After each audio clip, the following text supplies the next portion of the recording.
What's up, everybody, and welcome into the By the Horns podcast presented by Toyota. And know that Toyota has more all-wheel drive and four-wheel drive vehicles than any other brand, so find yours and shine on. Toyota, let's go places. I'm Cam Smith, and you know, when royalty is on the pod, we got to make sure that we address him as such. The great K.C. Johnson. I love that K.C. always shakes his head when I give him like this glorious introduction because he's a deserving in my book, but also, you know, K.C., we got to let the people know that you're one of the best in the business, man. I've just been around a long time, Cam. Thanks for having me. But of course, doing it at a high level. KC, this is the week. It's Derrick Rose week in the city of Chicago for the Chicago Sports Network, for the Chicago Bulls. A lot has been in the works. Things have been created. A lot of back down memory lane moments for a lot of people, myself, along with Drew that I do the podcast with, Drew Stevens, and for yourself as well, man. And this is why another one of these episodes, whenever we have you on, is always special. But for sure with this one, with Derrick Rose and him being honored on January 4th, Saturday, January 4th of this year in 2025, everyone will have their eyes on what's happening at the United Center inside that building. So you have a guy that is homegrown from the city of Chicago, from the South Side, from Inglewood, grew up a Bulls fan, was celebrated, as we know, KC, being hoopers in Chicago and Chicago area, is that when certain guys are being billed and tabbed as the next guy out of the area, all eyes and all attention is on that player or that team. And Derrick was one of those guys for sure, but took it to another level when you saw what he was able to do at Simeon, to Memphis, and of course with the Chicago Bulls. So when you look back on covering his career from his time as a Chicago Bull, but his entire NBA career, I want to start it here with you. When was the first time, and what was the first time you heard the name Derrick Rose, and then also the first time you saw him play? Yeah, so I mean that's the good point that you bring up, Cam, because like there's certain guys. I mean, obviously we know Chicago high school basketball has an incredible history, but there's certain guys. You know, I've been covering the NBA since 1996, so my focus is on the NBA, and obviously I follow big names and know of the names, but it's not like you hear a buzz. And with a guy like Derrick Rose, you heard a buzz, even at the NBA level, even while he was at Simeon. So that's when you know it's a special player. I did not ever go see a game in person in Simeon. I do kind of regret that because I know I'm told it was quite the scene, and obviously kind of the same athletic, jaw-dropping skills were on display. So I do regret that. But no, I saw him play on TV, went in his lone season at Memphis. And like I said, I mean, you saw just kind of the otherworldly athleticism jump off the screen. And that's exactly the same person that arrived to Chicago in the summer of 2008. I'm sorry, 2007. Yeah. No, and I told this story briefly with Drew earlier this week on the By the Horns podcast. And the first time that I've heard the name Derrick Rose was my brother called me, and I was in college at the time. And he's like, man, I just saw the fastest dude with the basketball since Jason Kidd. Like, I cannot believe how fast he is with the ball. I'm like, all right, well, what's his name? And he's like, Derrick Rose. And so you go back to just the highlights. And I was never able to see him at Simeon physically, but you see you hear the words, you hear the buzz, as you said, but then also you see some of the footage of what he was able to do. And just thinking back to his junior year at Simeon for the city championship against Washington, when he had those, it was he had back-to-back dunks, but it was really 3 consecutive dunks that he had for people that remember that game.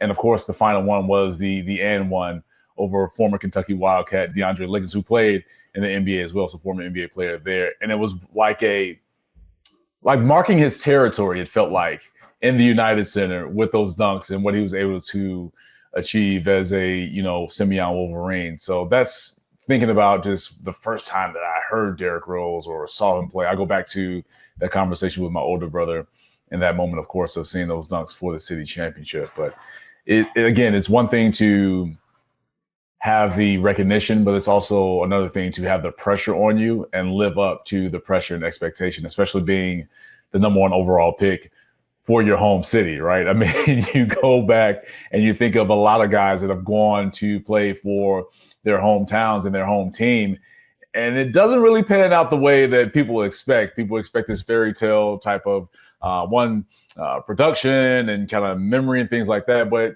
it doesn't necessarily pan out for guys in the NBA like that. There are rare cases, and I think Derrick is one of those rare cases. So when you said that, the first time you saw him playing was at Memphis, and then when he got here, and then the odds for the Bulls to get that number 1 overall draft pick was slim, and they were able to get that. But take us through that moment when you first met him and had that conversation after he was drafted.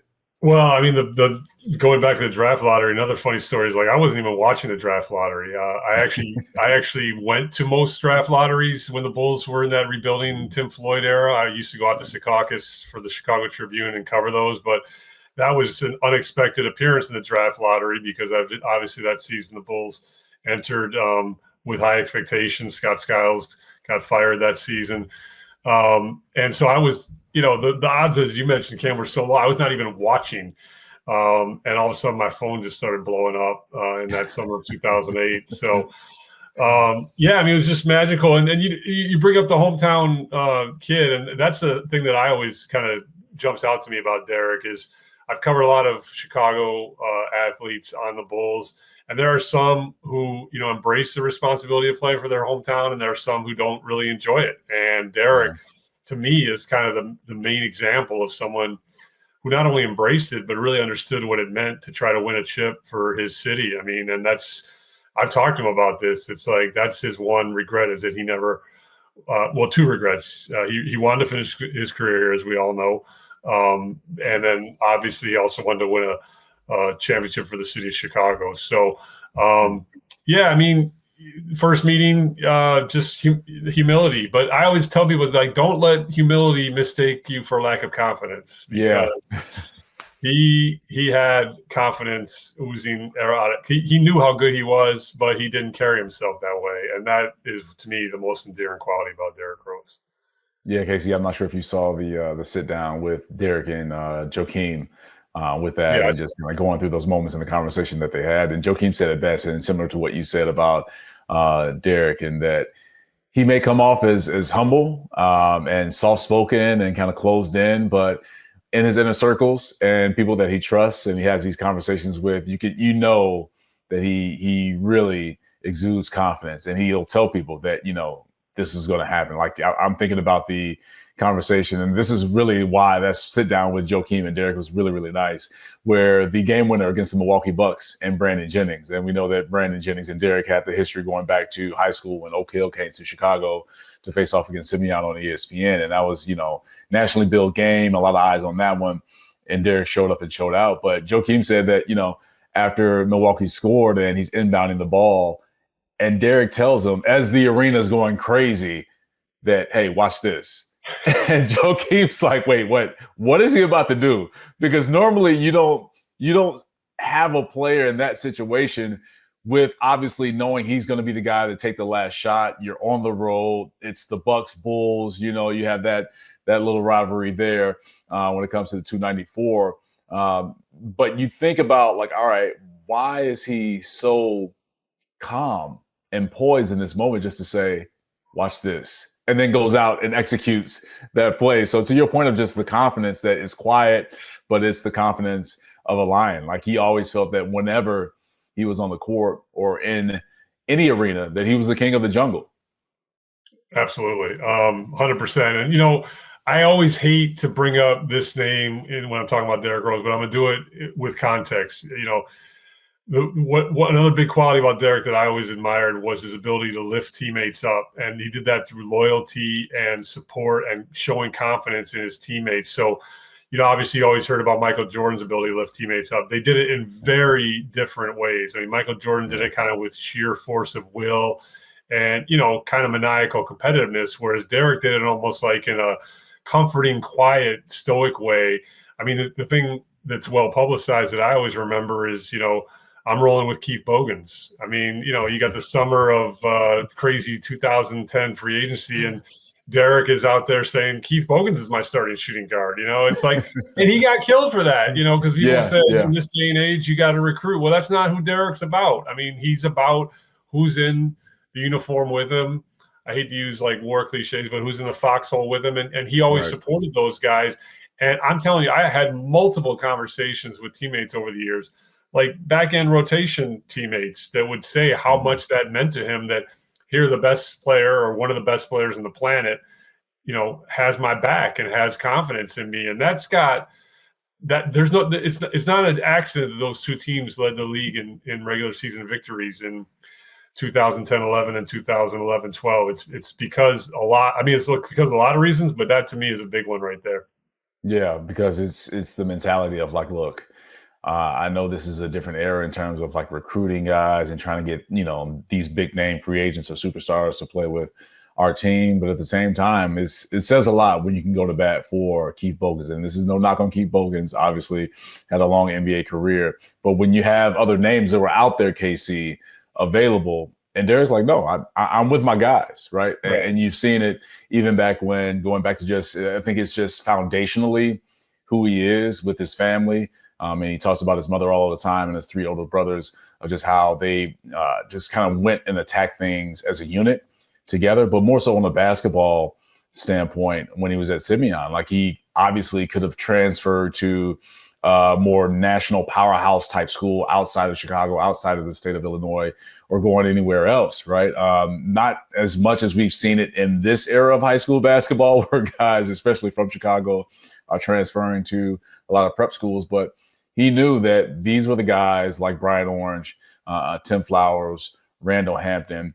These were the guys that he's been playing with for years, since elementary school. So he's going to ride with his guys, but also with that, he's instilling confidence in them as they are within him, because they're reminding him, like, look, you're the best dude out here. So you lead us. We'll do everything that we can to support you in that. And I think it's that same mentality and loyalty, to your point, and family aspect that he took with him to Memphis. But then ultimately, since we're talking about the Bulls and those Bulls teams, the back-to-back seasons where they led the league in wins, is that he's like, no, this is my group, and we're moving forward with this group. And you can put whoever in front of us.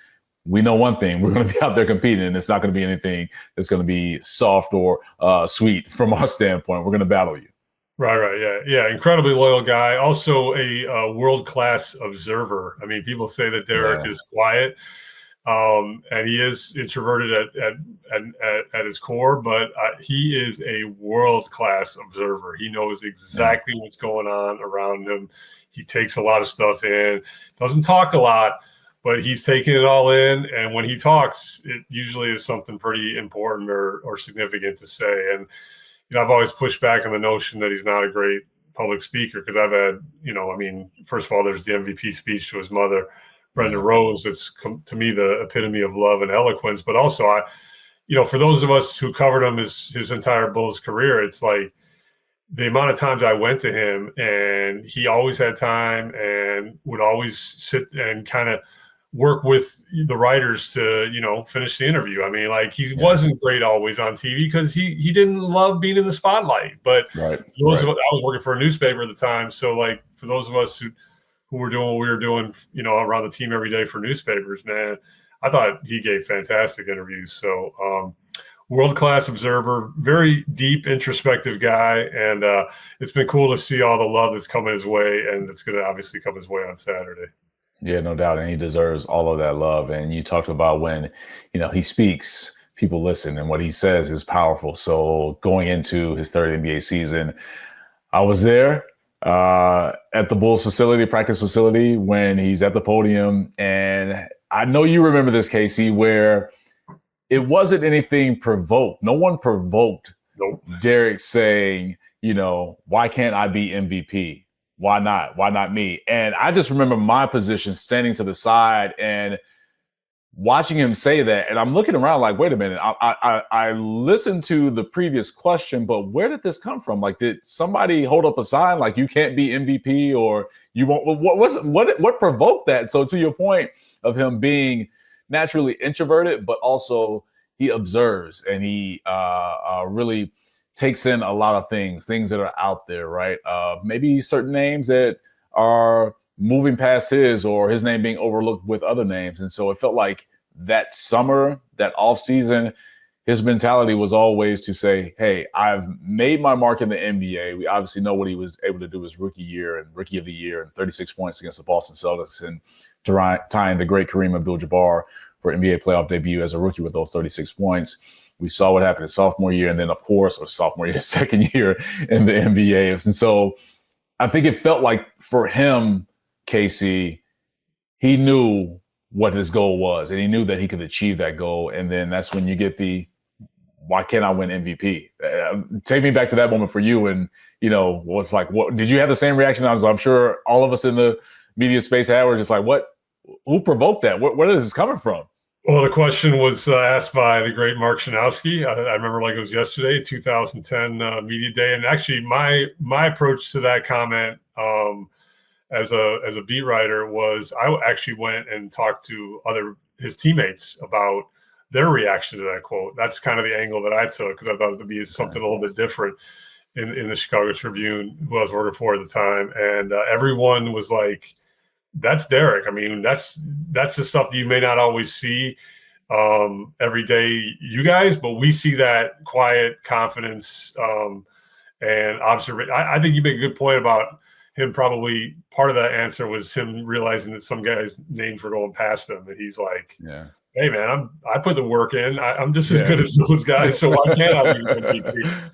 And then the best part is he went out and did it. So right. Just an incredible story. Incredible story. Like calling a shot, leading that Bulls team, and getting them to be the best team in the NBA, to finish off the regular season with those wins. To call especially in that era too, KC. Right. I mean, you have a lot of names. Obviously, the one of the names is LeBron James, and you have Kobe Bryant there, and just Dirk Nowitzki, Dwayne Wade. Like a lot of guys were there that, normally you would say, all right, well, this person probably will win MVP. But Derrick's like, no, it's going to be me. And for him to call his shot and then come through on it, this is impressive as hell. I think it's one of the more impressive, like, call your shot things, like on the level of like a Larry Bird walking into the locker room All-Star weekend in '88 at the old Chicago Stadium. Like, okay, which one of you guys is coming in second? Like, it's that type of confidence that to me is like God level basketball type confidence. Absolutely. And, the great thing about that season was they obviously lead the NBA in regular season victories, 62-20. Yeah, and Derrick makes that comment on media day. Yeah. And really the national media did not pick up on that story until like March. So the local writers, those of us who were on the team every day, we had that story to ourselves. And we were like, it was like a running joke on the beat. Like, when are people going to start discovering this team? I mean, it's like the NBA victories and Derrick's having a ridiculous season. It was like there was very little national media buzz about that team until like March. And then they obviously had the deep run into May. And that kind of fit that team, because that team was workmanlike. It was very serious minded. It took on the personality of its coach and Tom Thibodeau, and obviously had great classy and true pros like Joakim Noah and Luol Deng, and great role players, Ronnie Brewer, Kyle Korver. I mean, it was a deep team. Taj Gibson. I mean, it was a very, very deep team. So shout out to the bench mob over there. Yeah, I remember those guys for sure, man, providing some great moments. Just that in MVP season, KC, for you, obviously being on the beat at the time with the Tribune and just covering that team, but more so Derrick, since the conversation and topic is focused on Derrick with that MVP season. What really stood out to you as you saw him naturally progress through that year? As the national spotlight became bigger, it's not like his production dropped off. I felt like it increased, especially when it came to those clutch moments and those clutch shots that he would knock down. Yeah, I mean, I think the thing that jumps out is just how ferociously he attacked every night. I mean, like, his body took a beating and that season, but he just kept coming. Yeah. He was so relentless in his attack at the rim. Obviously, he had those incredible physical gifts, and like that season, the dominant memory is just kind of like ferociousnness, because he just was such a unique specimen, and the way he would just attack the rim every night at his size. I can think back and also the ability to finish at the rim, like with just these crazy English shots and English off the glass. I mean, he had such an array of shot making near the rim that you just every night. This is such a cliche, and it's like you can't.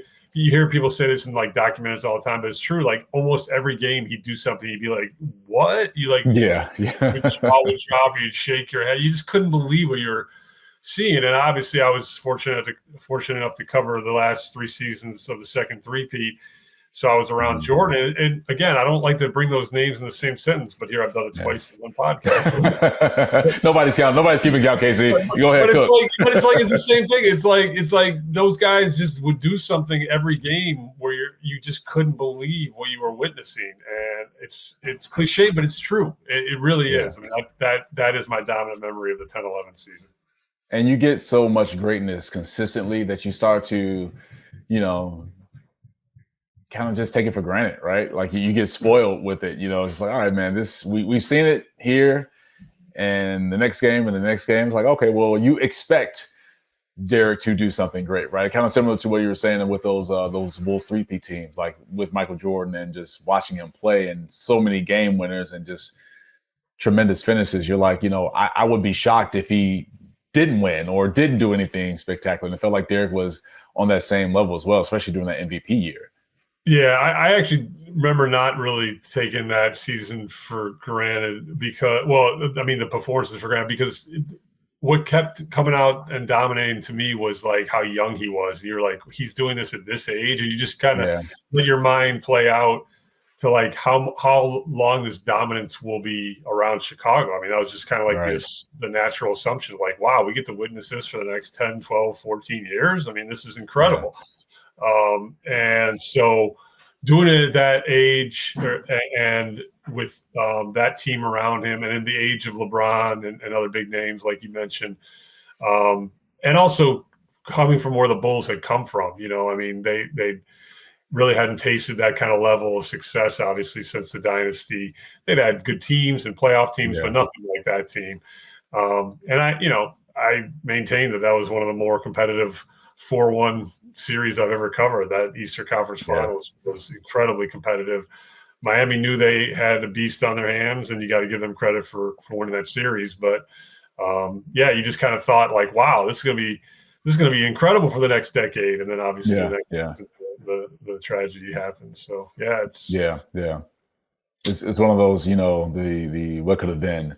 That a lot of Chicago Bulls fans and Derrick Rose fans just, you, as much as you talk about all of the glory years and phenomenal things that he was able to accomplish and do on the court, you have to go to the moment of, the shock. And I think that's one of the best words to describe what happened when he tore his ACL against the Philadelphia 76ers in game 1 of that series. So just going back to that moment for UKC, was the mood inside of the arena similar to just kind of what maybe you were feeling and just what everyone watching that game was feeling, just the shock of like, okay, he's seriously hurt? Because as you mentioned, especially during the MVP year where he would take these hits and, would have these injuries and he would just keep going, but seeing him down on the ground and kind of writhing and playing, but not to the point where he's rolling over, it's just like, okay, no, something is seriously wrong with his knee.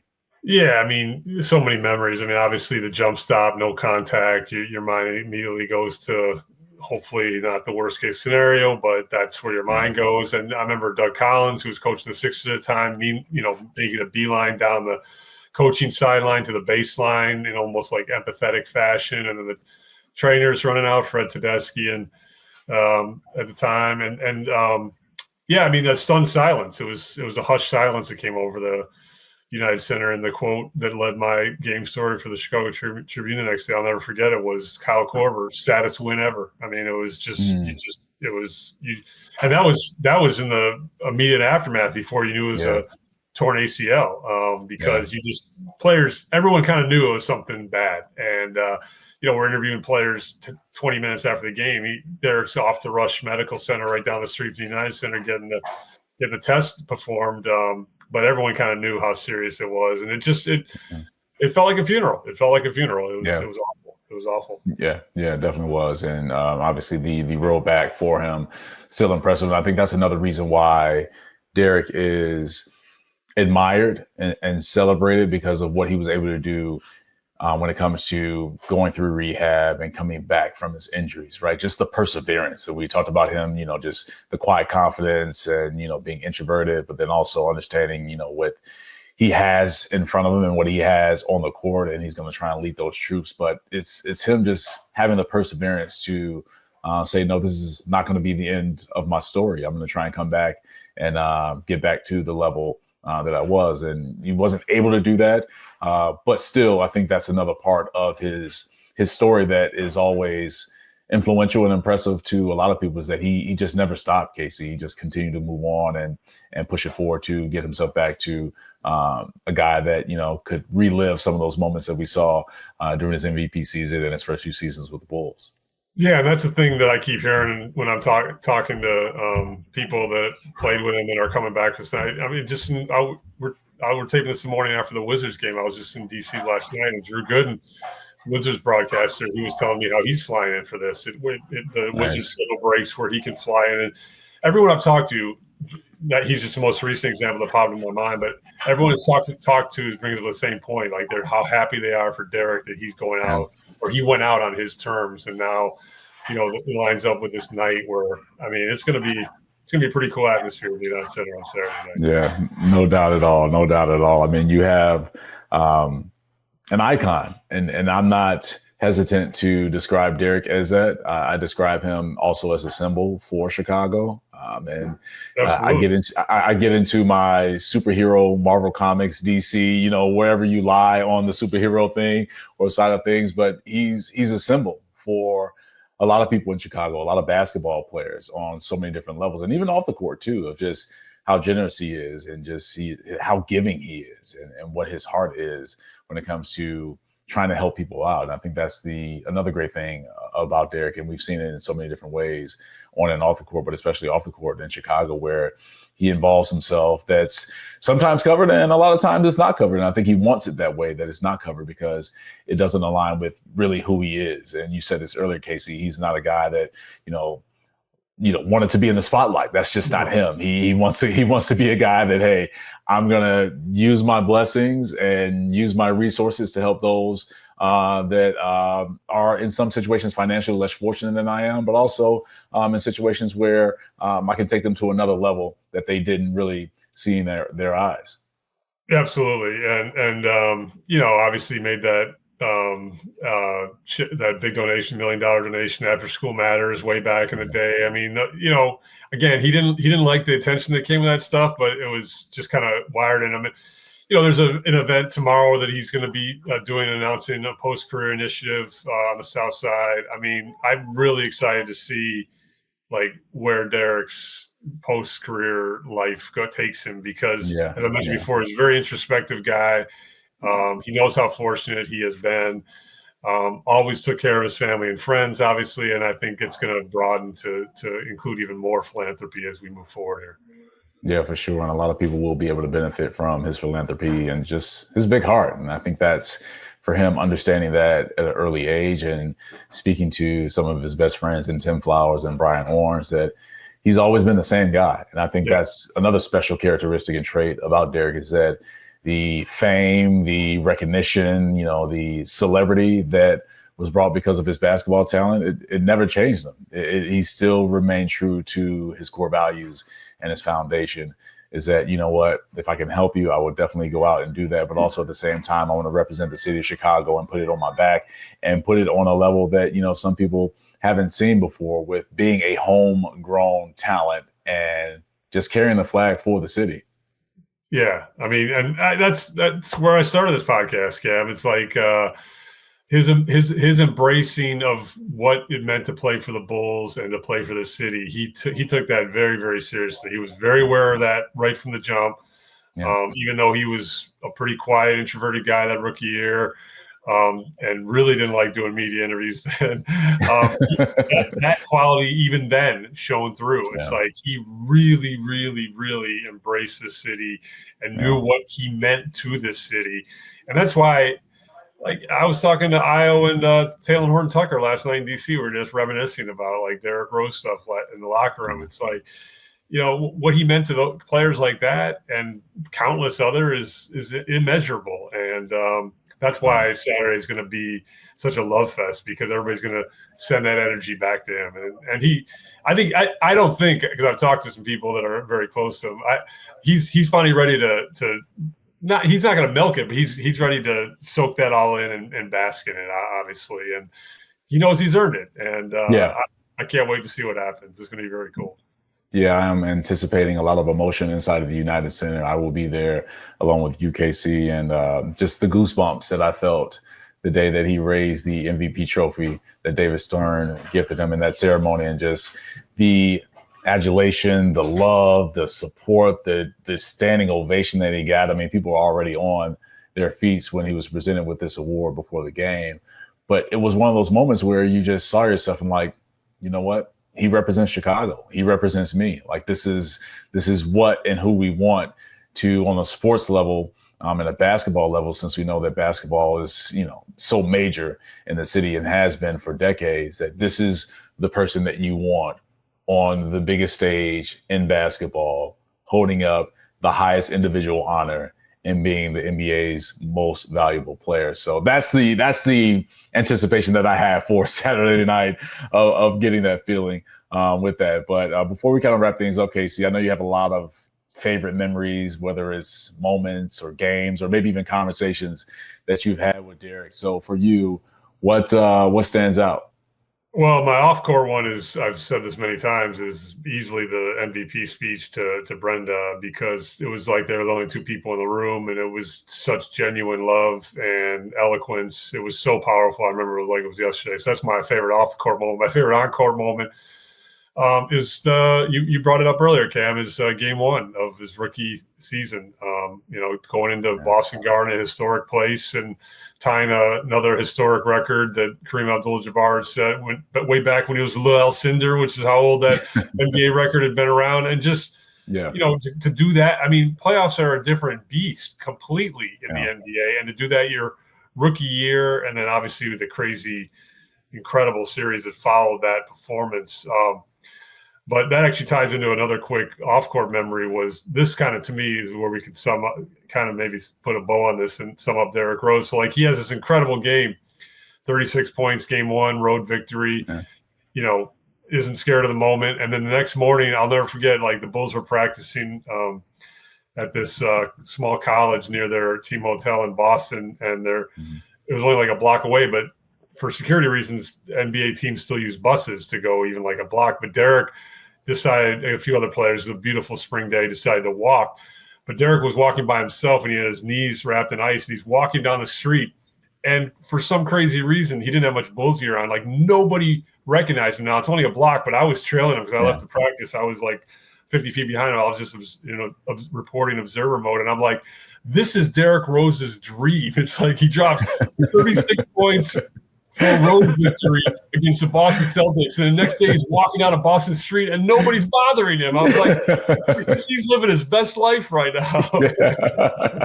For sure, the best of both worlds, where he just blend in, just like, hey, I'm just a normal person, just having to walk down the street. I'm just heading to my hotel. Exactly. Enjoying this beautiful spring weather in Boston. That's all good. That's Derrick Rose's dream scenario: hooping out and then being left alone. Oh, man, that's great. That is a perfect bow to end this conversation. CHSN Bulls Insider, the great K.C. Johnson. We appreciate the memories, K.C., and taking us back through the Derrick Rose years. Again, January 4th, 2025, this Saturday, upcoming Saturday, will be a special time in the city of Chicago, inside of the United Center.